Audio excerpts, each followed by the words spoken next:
Meeting. I would like to have a motion to approve the, well, actually, the addition. We have additions, do we, for this? No? No additions or changes to the agenda? Okay, so a motion to approve the agenda. Motion to approve. Okay, moved by Mayor Little, seconded by Councillor Shukin. Call the question. Any discussion? All in favor? Carried. Thank you. Okay, public participation. We have no presentations this evening. I will have one a little bit later in my council's report. So public participation. Is there anyone from the community that wishes to speak? Please do so up at the mic. Mention your name and the street in which you live on.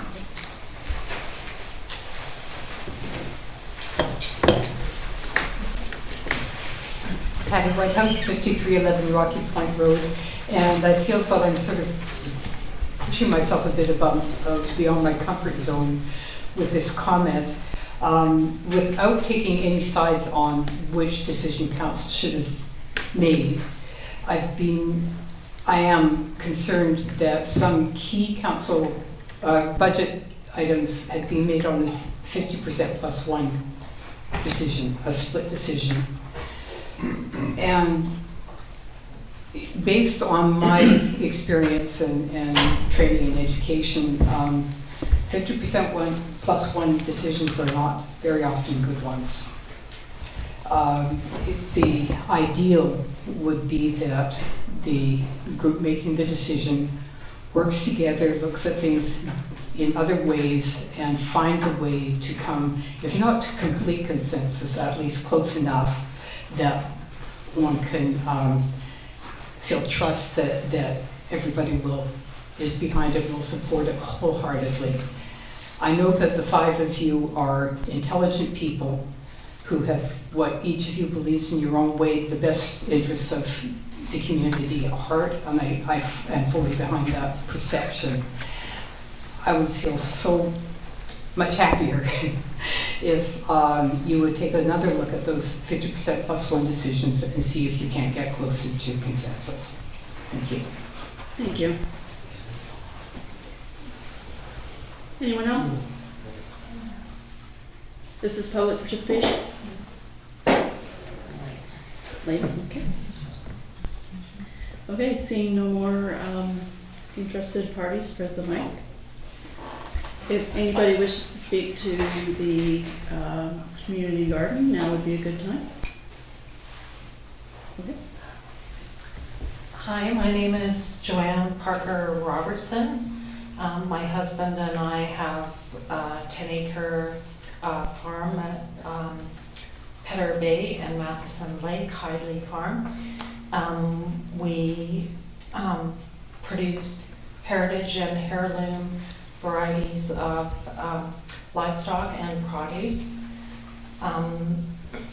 We don't personally have a need for a community garden, but we certainly feel that it would be a really exciting addition to our community as part of the downtown core. And we believe this because even though we have the land to garden and grow food, we believe that there are probably other community members that don't necessarily have their own gardening space. We like the idea of a community garden such as the one in Sun River in Souk, where it's a meeting place for community members, especially maybe community members who don't have the physical ability or resources to have their own gardens. So for seniors, for 4-Hers, as a center where, you know, we can really showcase what is Metchosin, and that is a beautiful agricultural community. And in doing that, host things like composting workshops, hugelkultur, pollinators, and really build off some of the other things that we built in the community, like the restoration of the old schoolhouse and the education that comes through that and the community pride that comes through that. I just feel like a community garden would expand on what we've started to build, and that is pride in our community. The sharing of information and resources amongst both seniors and young people, and the opportunity to host workshops and community building events. And I would really love to see that front and center. We see a lot of parking lots when we come into the center of town, but I just think how beautiful would that be for other people to come into our community, to be able to see what kinds of agriculture and positive small scale farming as opposed to industrial models of farming, food sustainability, which is so important to us as we've seen through things like the pandemic, and both as an educational tool and a community center for everyone. I certainly, as a farmer, would love to contribute and participate in something like that in my community, and invite other farmers to spread the word. Thank you. Thank you. Good evening. My name is Ann Taylor. I live on Chapel Heights off of Duke. And I only have about an acre, but I also have about 70 years worth of experience in gardening. I would be so thrilled to see something like a community garden in Machosen. It exemplifies what we are, and it shows everybody around us what we do with our land, whereas we're not putting up a lot of buildings. I think something like a community garden is an excellent place for people to start to connect again with nature. Never mind the cost of the groceries. The fact is that once you start growing your own food, you have a totally different attitude about what you eat and where it comes from. And I think it's very important to teach that. Learning how to grow food is a whole lot like learning how to cook properly, preserve the food, sew your own clothes, fix your own cars. We're just losing touch with so much of that. And I really think that it would be an excellent opportunity for us to build on what we have the most of, which is nature and agriculture.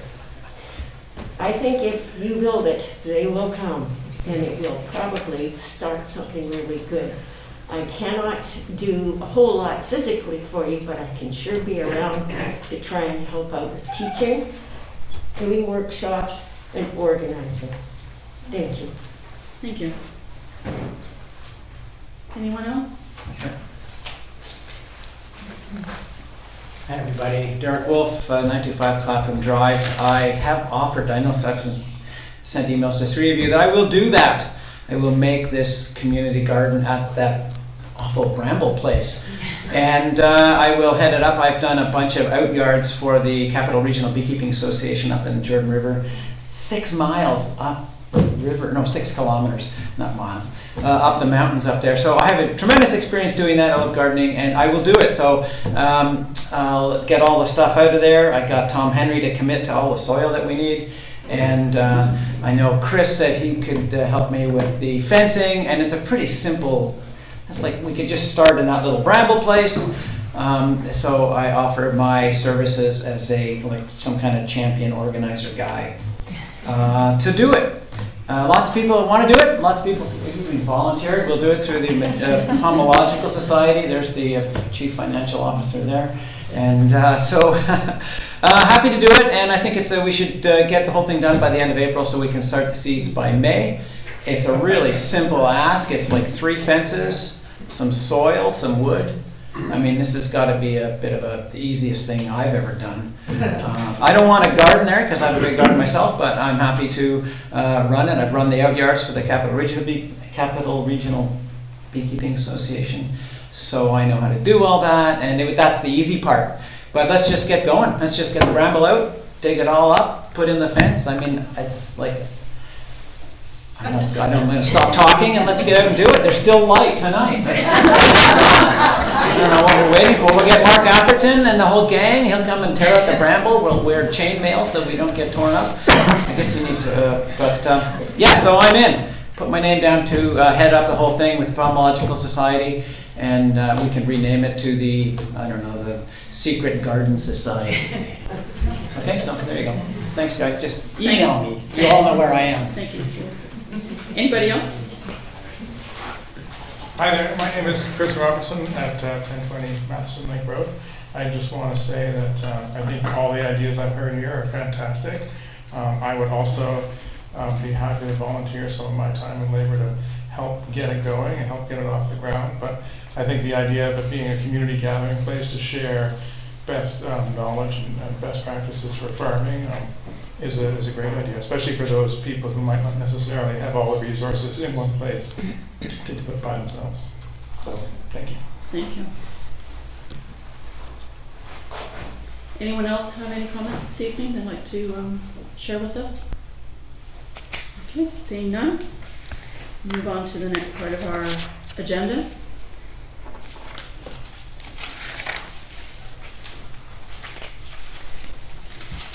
So the adoption of the minutes, number 4 on the agenda. A, page 3, adoption of the Finance Committee meeting of March 6, 2023. Moved by Councillor Gray, seconded by Councillor Shukin. Discussion? All in favor? Opposed? None. And page 5, special council meeting, budget meeting, March 21st, 2023. On page 5. So moved for adoption. Move for adoption by Councillor Shukin, second by Mayor Little. Any questions, concerns, comments? All in favor? Opposed? None? Carried. And page 11. Receipt of the minutes of the Agriculture Advisory Select Committee meeting of March the 2nd, 2023. Move receipt. Moved by Councillor F, seconded by Mayor Little. Can I comment? Comments? Yeah, I just want to thank the Agriculture Advisory Select Committee for these great minutes. It's really important to see what they're talking about and taking our recommendations and giving us recommendations back. So big shout out to the Agriculture Advisory Committee. Thank you. Second, any other comments? Called question, all in favor? Opposed? Carried. Thank you. Okay, so page 15, Councillors' update. So we're still working on the municipal budget, the Finance Committee is. Capital planning budget was discussed a couple of weeks ago, and we will continue working through a few more deliberations with new dates being posted because we're running out a little bit of time. Wanatuka Water Distribution, I had my first meeting with that board. Just wanted to give our community a little bit of an update of the Rocky Point Water Upgrades project. The cost is shared between the CRD and DND. This project increases both the fire load and the domestic fire flow, and the domestic flows to the CRD as well as the DND owned water systems. The project includes replacement of the existing Rocky Point pump station, replacement of 560 meters of water main, construction of the new 1,700 cubic foot Deer Park reservoir and decommissioning of the existing reservoir, the upgrading of the existing Deer Park pump station, which is at the bottom of Deer Park and Liberty, construction of new Deer Park pressure reducing station, construction of 24 meters of water mains. This item is the 100% funded and owned by DND. The overall budget for this project is $9.7 million, with DND contributing approximately $6.1 million. Completion is expected to be June of 2023. There have been delays due in part to supply chain disruptions, logistics, and labor shortages. as we hear from lots of businesses throughout the region. The project is approximately 80% complete. When I was at this meeting, I did comment on the work being done on Deer Park, because I've been watching that for the last year as I ride up there weekly. And I did commend them for the courteous workers that they do have. They had a lot of their construction material behind construction fencing. They've kept the road and cul-de-sac clear. And clear of debris, but also of vehicles. And anytime they brought big trucks and equipment down through the private residence there, which is how they accessed the pump station, they were always very careful of the dogs and the dog walkers, the horseback riders, as we were traversing into the area of the park that's adjacent to there. So it's been quite a project that they've been doing. But I wanted them to know that their workers are very mindful of the community members that traverse through these different areas of heavy construction. And my report from the West Shore Parks and Recreation, the Parks Department gave us a presentation of their department structure, the diverse inventory facilities that with the specialized equipment they have. They have a man lift for changing the light bulbs over the soccer fields and the rugby fields. In 2023, the tennis courts will be repainted, the lines in the tennis courts. The board is planting more native plantings throughout the property, including some of the protected species, and it was wonderful to hear them reference to our friend Morley Mill, as she was an influence on them, a great influence on them choosing a different way of gardening and landscaping. Major user group statistics. The annual report updating facility use was provided.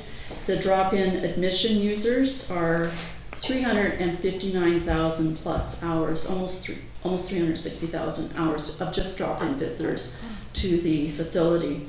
And this continues to be the greatest use of the Society's facilities. Wanfuka Soccer continues to be the largest sport organization in terms of hours use, and that's nearly 12,000 hours a year. Wanfuka Minor Hockey, in terms of dollars spent, upwards of $940,000 from that club. Tennis Clubs of Canada proposal is working with the staff of West Shore Parks and Recreation, and the Tennis Clubs of Canada, the TCC, is interested in partnering with the Society, where they provide and operate an air-inflated structure over the tennis courts during the seasonal months of winter, turning this into a year-round facility for all users of tennis. This will also include pickleball.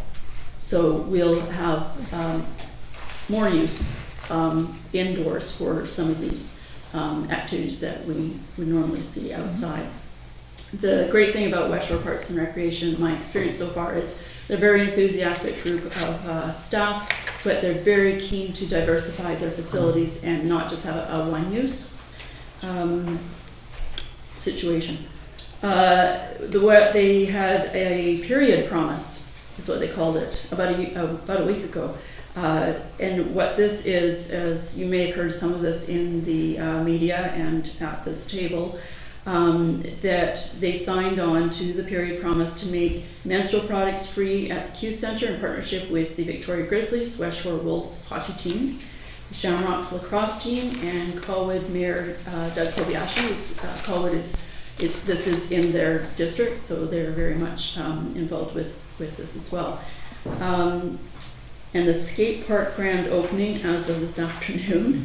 The date has changed. We're still confirming the date. We're waiting for the landscaping to be put in and be a little bit more established. So stay tuned. It'll be early June. It'll be before the 15th of June or before the mid of June, because then everybody starts going on holidays after school starts to break. The Great Victoria Public Library Board staff have been visiting various municipalities regarding budgets. We will be seeing them in our next budget discussions, as we had already approved the budget, so they're finished with us for now. I'm hoping that we will have a tour of our local library for council. I'm just waiting for dates on that. And also in the libraries, they will also be putting in dispensers for menstrual products throughout the libraries in the Greater Victoria area. March 14th, as many of you know, there was an open house for the Timuc Treaty at the community hall. It was very well attended by residents. I hope that people had a lot of questions and answers provided to their satisfaction. It was great to see a large number of our residents in attendance. Agricultural Advisory Committee recommendations, March 2nd, 2023 meeting. The Agricultural Advisory Select Committee met March 2nd, 2023 and made recommendations related to building permits and decision-making in the ALR. This is a little bit out of order. I need some guidance, Mayor Little. There was a member of the Ag Committee that was going to speak a little bit more to us. They have more information than I do. Is it acceptable to have them come to the mic and speak to what this means? You're talking about right now? Yes? Well, you're the chair. If you would like to open that up, that would be fine, or is it for the motion, or? It is. It is Okay. to give some background on this. Okay, you're the chair, you Okay. can, as long as they come to Yeah. the mic and as long as they speak right into the mic and identify themselves. Okay. Thank you. Thanks, everyone. Hi, my name is Robin Tunnicliffe. I'm the chair of the Agricultural Select Committee, and I also sit on the Peninsula and Area Agriculture Committee, and I do that on behalf of Machosen. And it's just the greatest privilege to sit at that table because we are part of protecting mostly the peninsula, because that's where the municipal councils have the buy-in and they actually really care about what the farmers have to say.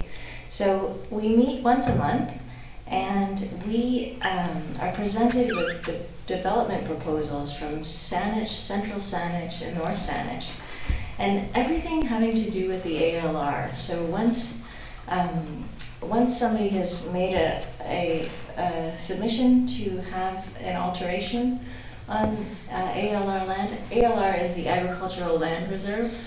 So while people own ALR, it really is land that is reserved for agriculture. So things that can happen on that land are limited and need to be limited so that future production capacity is not hampered. So having a second set of eyes on development proposals is very useful. And at the PAC table, we have the planners from Saanich, Central Saanich and North Saanich that attend. Municipal councillors attend, and there's the best dialogue. It's democracy in action. It's a wonderful history lesson in land use, what happens on land, what compromises can be made so that people can live out the lifestyle that they've dreamed of on their big properties, but future production isn't hampered. So we talk about house siting, where houses can be sited and can't be sited. And it can be different depending on the topography of the land. We talk about hydrology and how that might be impacted by dumping of soil fill, of all sorts of alterations in landscape, how that will affect land further downstream. We talk about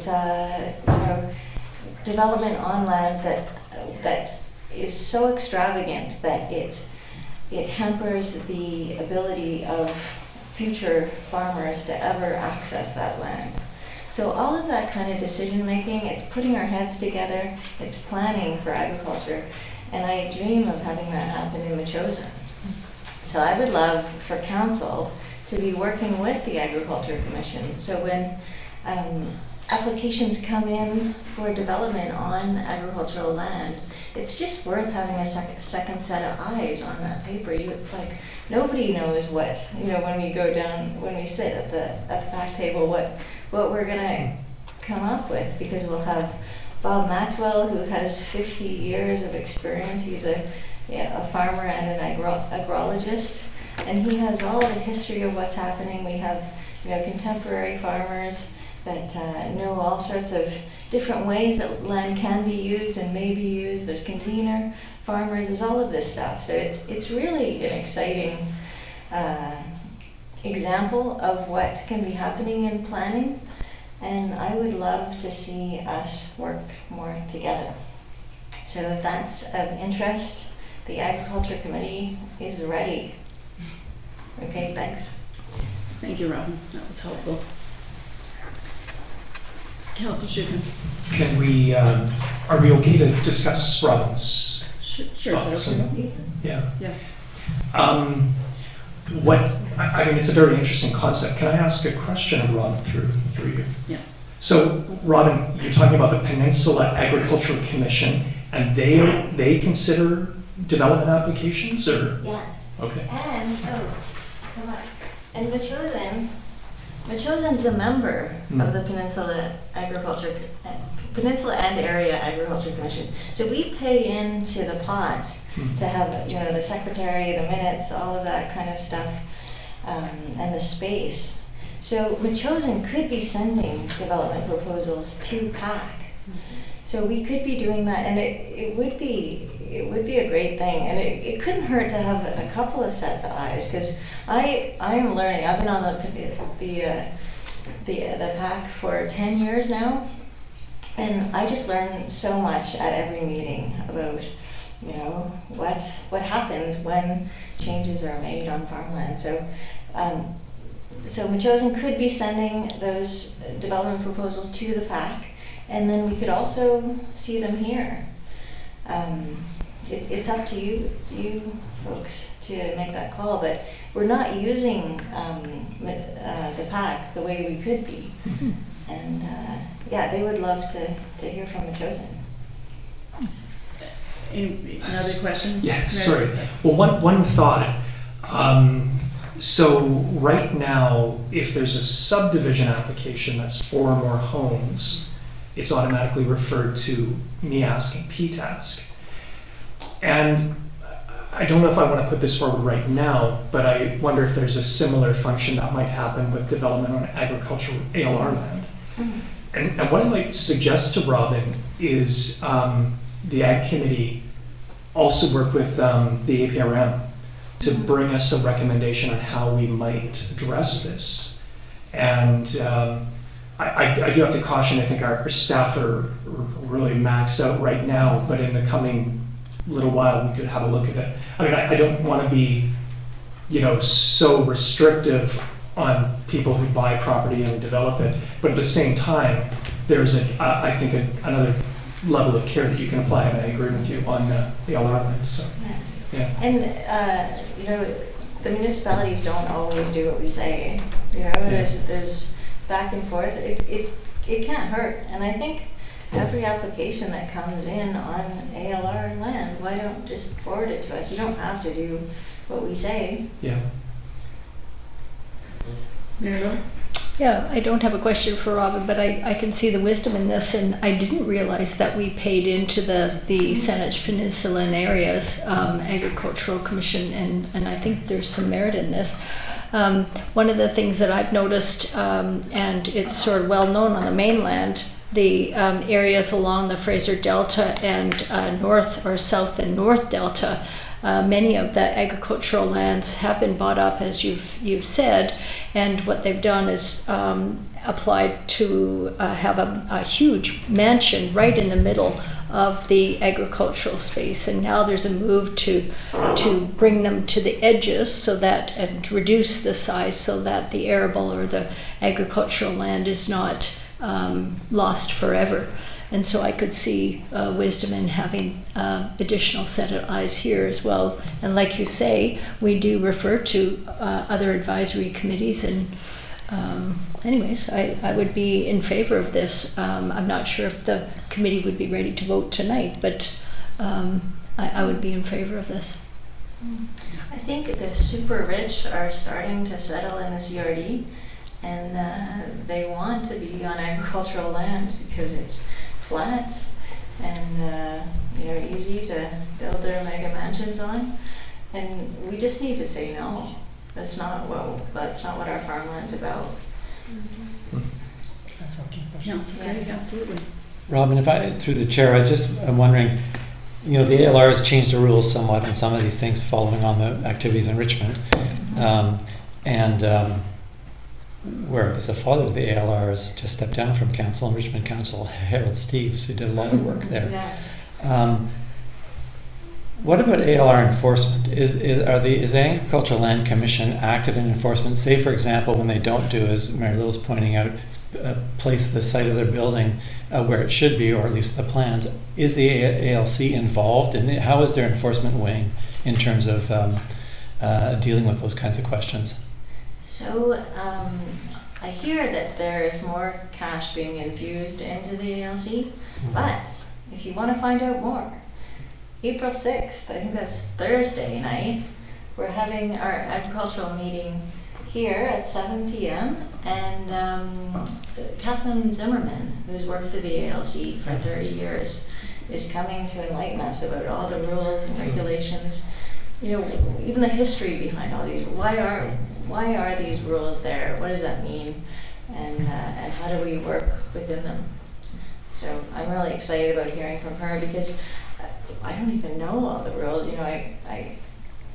I need to learn more too. So, yeah. Thank you, Robin. Councillor, did you have any questions or comments? No, I don't. Thanks, Robin. Thanks, Rob. Okay, so that brings me to the next part of my councillor's update. Councillor Donaldson, Yes. so on the motion, did you want to bring it back to your next meeting with a report on advising or sending information to the Agricultural Committee, or? Sure. Seeing that we have a meeting on Thursday, and Kathleen will be there. I'm actually hoping that Kathleen will come and do a presentation with us, but it'd be great for us to go there as well. Sure, that would be a good idea, I think. Okay. Time-wise. Agree? Yes? Okay, so we'll do that. Thank you. Thanks, Robin. That was really informative. So some upcoming events. The Ag Committee meeting is meeting on the 6th, which is Thursday here in the Chambers. It is open to the public, as all our meetings are. And there is public participation, as all our meetings have. Another thing that's coming up in the West Shore is the Sarah Beckett Memorial Run, and I had mentioned this late last fall about our council being involved with that. I have sent a couple of emails and nobody's getting back to me. I think I'll have to try and get somebody by phone, but they do have a date now. It will be May 13th. Start and finish is at the Starlight Stadium. Registration is now open for in-person or virtual run and walk. Don't know how you do that, but it's all about sponsors and raising funds. So whatever works, this is what they're trying to do. And so team of chosen, whoever's still interested in being part of that, I'm hoping we'll find some sort of volunteering capacity for us. The funds that will be raised will support the Goldstream Food Bank and the Boys and Girls Club of South Vancouver Island is their new name. So I just wanted to let the public know that that will be coming up in about a month. So it is online. There'll be more information. It's about every week now. There's new information coming on board. They're also on Facebook. So on to the next part of the agenda and the last part of my councillor's update. I'm going to give you a PowerPoint presentation. This is probably about the fourth time that I've actually done it in the Chambers. And after tonight, I hope that I've gotten some traction from the enthusiastic residents that spoke to it. And there's a variety of reasons why it hasn't been taken up. I had only wished that the four of you were here in 2018 when I did the first presentation, because I'm sure you would have sold it much better than I did. So we're just moving the camera for our people at home to watch. So in 2018, I was on the Healthy Communities Advisory Committee, and we had hired a company to help us with scoping out some different gathering places in our community, and it was a grant that we applied for in partnership with the Council of the Day of $30,000. And so we hired a consultant to help guide us through public consultation, different stakeholder meetings, and different community engagement surveys, all sorts of different things. The document is on our website. It is a great piece of information to look at. There are concept drawings there. They're not specific to Machosen. When the chair and I had did the first initial PowerPoint presentation on that study, one of the things I did say is it's a document not to be shelved. There are lots of components of it that we could bring out as we could phase in and adapt to suit the needs and desires of this community as it evolves and grows, because we're not always going to stay the same. So this was one of the projects that I kind of grabbed onto because I'm so excited about doing stuff like this. Later in 2018, there was a woman that I met with the Colwood Community Garden. It was front page on the Gold Stream Gazette. I called her up. We met for about 2 hours, talked about how they got started. Now, one of the things that people have said to me, why would you want to have a community garden in a rural area? I mean, you got all this farmland. The truth be told, as we've heard some of our people speak this evening, is some people don't have access to property. They're renters, or for whatever reason, that maybe the terrain, maybe it's all bedrock or whatever. So there's that part of our population. There are people who would like to get out and learn, and I see this more as a learning community and sharing, and there's so many other aspects which I'll go through. So I met with this lady for about 2 hours. We talked about the pros and cons of the things that they dealt with, and she was kind enough to give me a set of their bylaws. So we have that to customize to suit what we have here. Yeah, so let's get the show going. So as you heard from our community already, that the gardens they provide so many different things. It's a growing place for relationships, learning about how to grow when things fail, learning from that situation, always learning from our mistakes. This is not just food. This will be medicinal things like herbs and different products that we can create from the earth.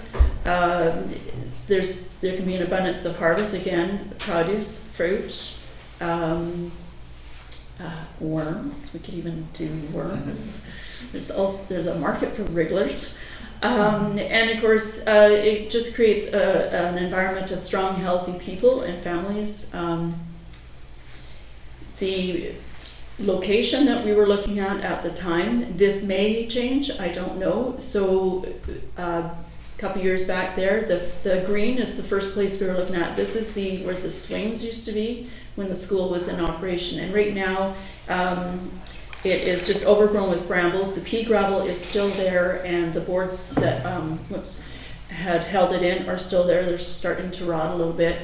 There was an effort to clear out all the brambles, but of course they come back. And so I had this idea that as one of our fundraisers, because I have had this personal experience, that we could get a couple of pigs and fence it off with electric fence, because that's what really keeps them in, and they will root it out. And we've done this on our own land year after year, and we pretty much are ridden of all our broom and our brambles, and then we could raffle off the sides. But there's a little bit more logistics involved in that. But that was one of the fun things we kind of came up with. But the logistics being that somebody's got to kind of take care of these critters and keep them safe. Anyways, so it will take a lot of labor. This green area is not very big. It's about 65 by 50. So it's a very small area to start with, but it's a place that is been completely ignored for many years. The other area we were looking at, you'll see in the front that turquoise sort of strip, that's along the inside of the chain link fence where the parking area is, as a phase 2, not as a separate, but to keep it kind of growing. And then at the bottom there, you'll see the sort of purpley color. That's where the oak trees are right now. When you drive by, there's 3 picnic tables there, and at one point we had considered that. So those were the phases we were thinking of. That as time has gone on and more conversations, more people got involved, that has some of that has changed. But the focal point is what I call the bramble patch. And you'll see there's a photo that I took there of what it looked like in 2018. And then under the oak trees, which we kind of came up with some names because the bramble patch is behind the tennis courts. We called it the court garden. Some people still really like that idea, but it'll be, we'll see what happens once this project gets off the ground.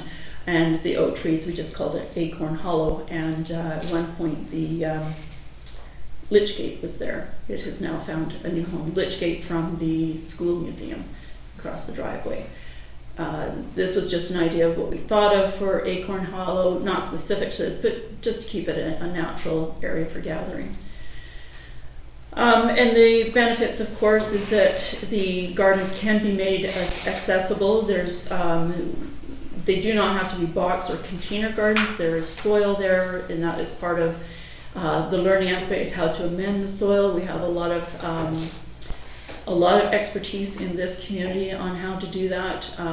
We've learned through the pandemic that we are in dire need of reestablishing food security on this island. Right now it's like 2% food if we're shut off from the mainland. That's pretty scary. So initiating some sustainable horticulture. Not everybody has access to farmland, like I said earlier. It would be my dream to be able to see this foster up and coming farmers. There's lots of different ways you can farm on all different terrain in this community. And environmental awareness, of course, which would reduce in pollution. There's all sorts of climate action related aspects and benefits to having a community garden. There's a cultural exchange, traditional foods, socially meaningful to meet with people, again, all different ages.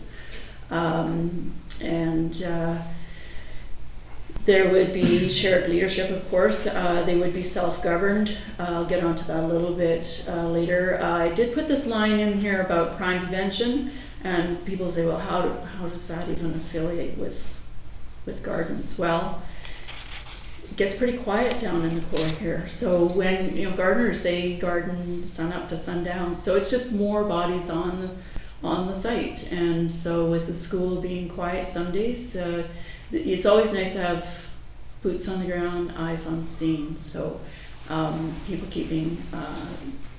taking some ownership for our municipal property, not owning it, but taking some pride in making sure things are in good shape. And again, as Joanne had said, it does add beauty to the area. So the accessibility, there'll be something for everyone. The boxes can, if there are boxes, you can have them a certain height. We have lots of different ages of people that do live here. There's lots of opportunity for education, like I say, soil amendment, different kinds of gardening. Lasagna gardening is not for growing lasagnas. It is actually a method of gardening, and I have practiced that one a lot. Instead of tilling, I've added a lot of nutrients just by layering different manures, leaves, cardboard, and the like. And it's the same with composting. There's different methods to composting and understanding the true composting, getting temperatures up, and all the biology that is involved with that. Cultural, we talked about that a little bit earlier already in the last slide with traditional crops. That would be things like the Three Sisters. I don't know if anyone has heard about the Three Sisters, but That's where you have corn, squash, and beans. And the corn stalks are pretty strong. They will hold the other ones, and they all kind of ripen at different times. They also put certain nutrients back into the soil. So these are different things that we could learn more about. First Nations plantings, healing plants, native plants, fruit. Derek had mentioned to me earlier this week about fruit trees. So there's different ways of doing fruit trees, spallier planting, that sort of stuff. So different styles of gardening. The idea was for it to become a sustainable user group, so that would mean creating a society, and the reason they would do that is then they would need to have a bank account, because this is not to be a taxpayer venture. This is to be self-sustaining like the other user groups. Again, I did reference about governance. So we have a start for that. So there'd be rules and regulations, the size of plots, the cost of them, who would it apply to, Metchosin residents. Would we expand it to West Shore as possible? It's hard to say. I'm sure it will be filled up really quick with Metchosin residents.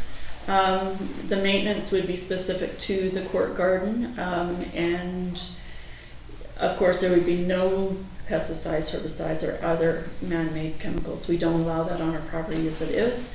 The area we're talking about is ALC, so this totally falls into the right theme with having a community allotment gardening. Certainly there'd be a code of conduct, as that is something even council's working on, and our advisory groups, etc. The produce will not be offered for sale. This is something that needs to be made clear, because then it would be in competition with our farmers market. However, there are opportunities. They would need to be doing some fundraising. They could grow seedlings and sell seedlings, or collect seeds, or learn how to collect seeds and that sort of thing. Education and practicing avoiding noxious and invasive weeds, which would be prohibitive in that area. Again, it is the land that belongs to the district, so this group would need to be cognizant of being stewards to that land. No pets or livestock, so I guess there's the pigs. Children, of course, must be supervised. And then there's just upscaled materials that you could use. These are just pictures of pallets, but there are other things too. This does not need to be a costly adventure. There's all sorts of wonderful ideas on the internet. If it were something like garden beds, there's some different sizing that can be used. Sharing of tools, bringing your own tools, that sort of thing. There's all sorts. There's a big garage sale coming up in May, so there could be some good finds there. If we're looking for that. Again, shared gardening, knowledge, learning, multi-generational is something for everybody. Irrigation options, rainwater collection. We have one of our fellow councillor colleagues in the Highlands actually knows a lot about this sort of thing. Mr. Gordberg used to be a resident here. But there's collecting rainwater, because we are seeing more and more drought. Having a water station. This is a logistic that still needs to be worked out. And it could be economically sustainable, of course. Like I was saying, there's fundraising for community plants and seed sale, annual fees for the allotments, and providing workshops. So there, could be some fees and stuff with that. Other ideas, we have lots of different things going on at the school itself, inside the school, and some pop-up markets. Other areas that I know that my family has visited, we've gone to lots of things like art in the park. There's woodland gardens up in Kittycoleman, they have that sort of thing. So these are things that we could easily do here. Lots of neat stuff that we could work together on. So we would like to say, ready, set, grow. We're keen. I put an ad out on, well, not an ad, but just a little, hey, are you interested, on Facebook. Not something I do very often. I tend to stay away from Facebook. And I was absolutely swamped with interest in learning, and I think I got about, a dozen and a half people interested in being part of it. So I would like to, I wanted to bring this forward to council so that we can actually do something with this. But because this does not belong to a specific person, it belongs to the taxpayers, I would like to have a motion to the Finance Committee. And could I ask Councillor Shukin to co-host you into this? Yeah, sure. And thanks very much, Councillor Donaldson. I think I've seen you present this now 3 times, and that was the best one ever. And yeah, interesting comments right off the get-go in terms of support for the community garden. And one thing that I've heard from a person who is interested in the garden is just simply lack of sunshine. Hell of a land in the world, lots of soil, but no sunshine. So I would move that the Finance Committee recommend to Council approval in principle the stewardship of the land covered in the brambles behind the tennis court for a pilot project for a community garden. Second it. Okay, moved by Councillor Shukin, seconded by Mayor Little. Open for discussion. Mayor Little? Yeah, I like this idea. As you know, I brought it forth on one of my councillor updates, and it wasn't palatable to the last council. I'm hoping that everybody else here on this council shows it, can appreciate the significance of this for the reasons that you've identified. I think it's a great idea. I'm just wondering, is that enough, the bramble patch? Is that enough to start with? No. So is that enough to start as a pilot project? And did you want to include in your motion that we would consider allocation of other adjoined lands in the future if the pilot project is positive, if it takes off? And I've thought about it as well. Did we want to tackle the first motion first, or does it? Unless you want to unless you want to pull it together, sure. We've got it first and second. We're having a discussion first. So Yeah. Mayor, Councillor Gray. Yeah, thanks very much, Councillor Donaldson. I think it's a great idea. I think approval in principle though gives you lots of latitude. I don't know that we need to start amending the motions or having more motions.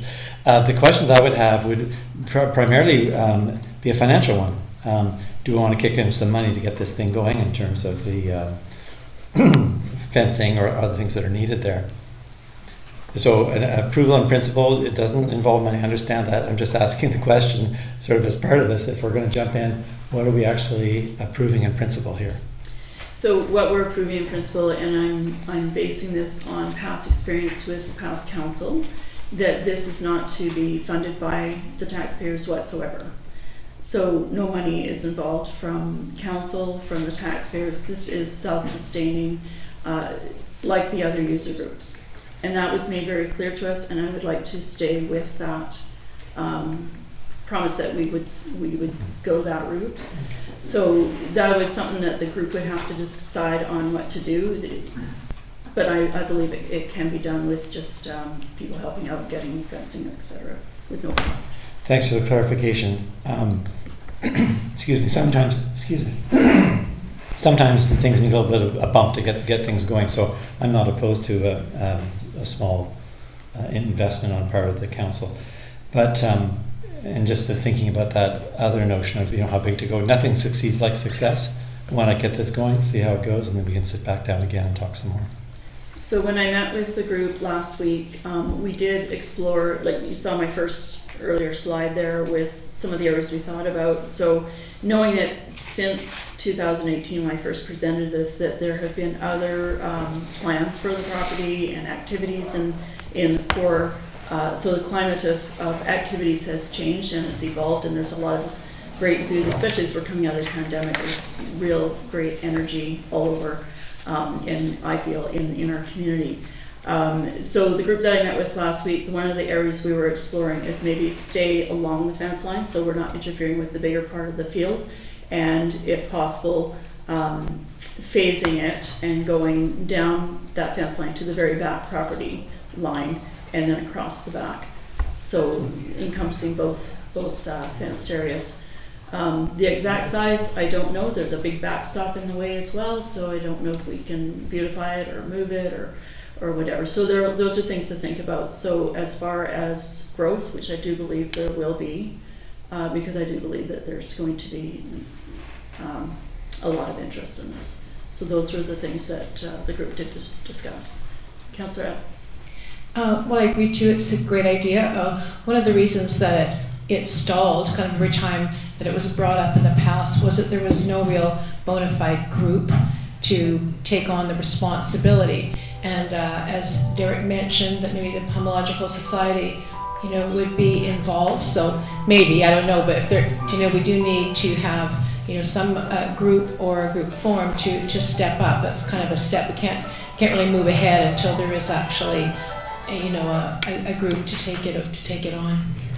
And so it was kind of like a chicken and egg thing. Do we create a society, and there's a cost and formality involved with that when we don't know we have the real estate, or do we get the real estate and then we go through that? So I thought, well, I'll come again, and we decided as a group that let's just do this presentation. And it was a year ago when a resident had approached us about it, and he was the gentleman who lived in a very shaded area. He now has some other things happening in his life that he's not able to be involved at this time, maybe in the future. So this is, you're right. There were some definite logistics, but we certainly have more people interested now that are very keen.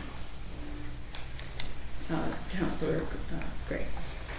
Thanks, Councillor Donaldson. So just to be clear, our approval in principle is for the bramble patch. Is that what we're talking about? Yes, and then I had thought that we would do a second motion for it to be able to expand.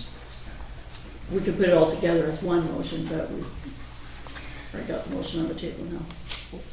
I'm approving the idea of nothing succeeds like success. Get a small thing going, see whether it works, and then there's working people come to us and say, let's make it larger.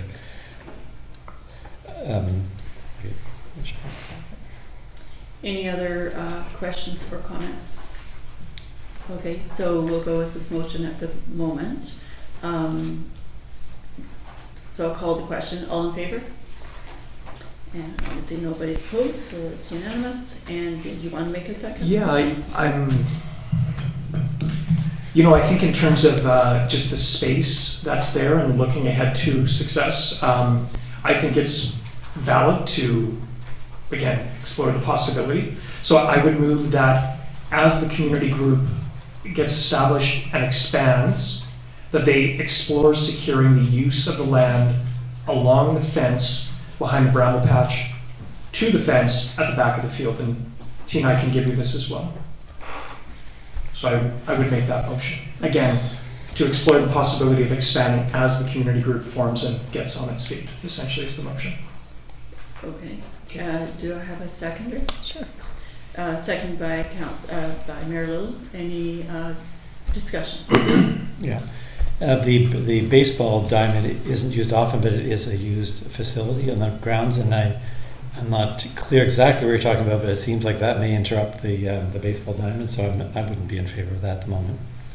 Thank you. Councillor Any thoughts on that in terms of use? I cannot remember I've not seen it used in a lot of years. When my kids were involved in scouts, we would go out there and recreate.